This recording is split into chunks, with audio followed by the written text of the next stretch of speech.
नमस्कार। विनोद पदरज जी की ये कविता है सांड गाथा। सांड गाथा। वो सांड यहां वहां भटकता रहता था, मुंह मारता। वो सांड यहां वहां भटकता रहता था, मुंह मारता। कभी कभी लोगों के पीछे बदहवास दौड़ता था कि लोग उसे देखकर दुकानों में घुस जाते थे, इधर उधर हो जाते थे, कुछ चारा भी डालते थे उसे। वो सांड उसी ने उठा उठा कर मारा रफीक को। जब से लूम बंद हुई थी, रफीक पंक्चर बनाने की केबिन लगाता था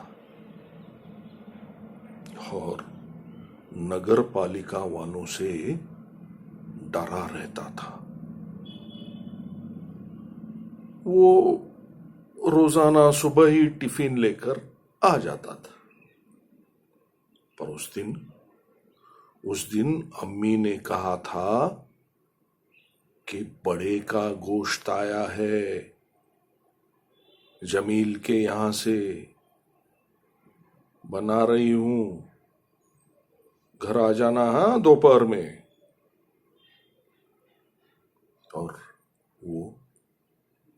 और वो खाना खाने जा रहा था कि उन्मत्त सांड ने दौड़ा दौड़ा कर उठा उठा कर मारा रफीक को, इस कदर कि सिर फट गया, हड्डियां टूट गई और वो अस्पताल ले जाते जाते मर गया।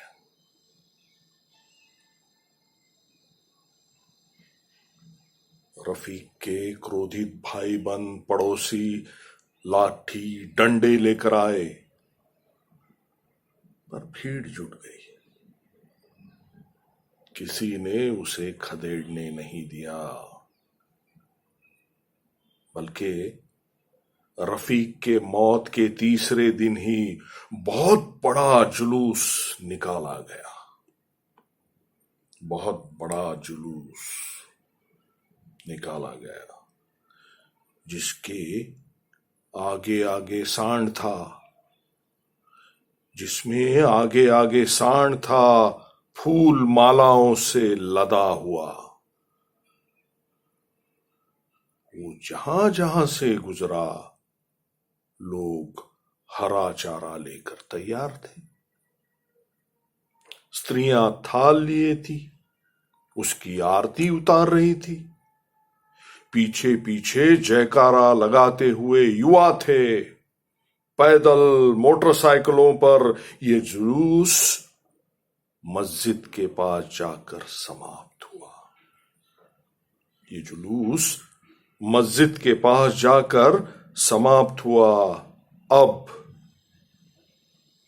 वो सांड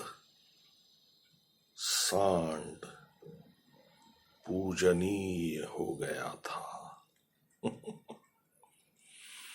उसकी पीठ पर भगवा झूल डाल दी गई थी। चारे की अफराद थी उसके लिए।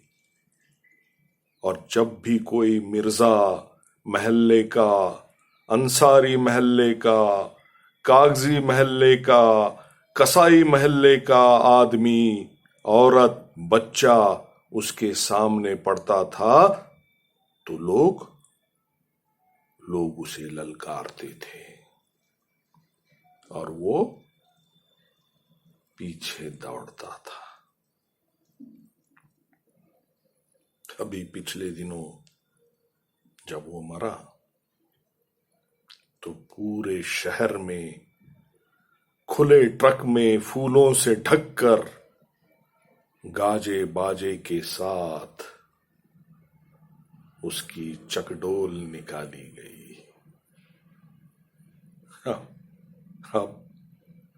अब जोर शोर से उसका मंदिर बनाने की उगाही की जा रही है, उसका मंदिर बनाने की उगाही की जा रही है।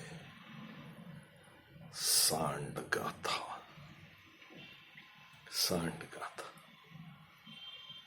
नमस्कार।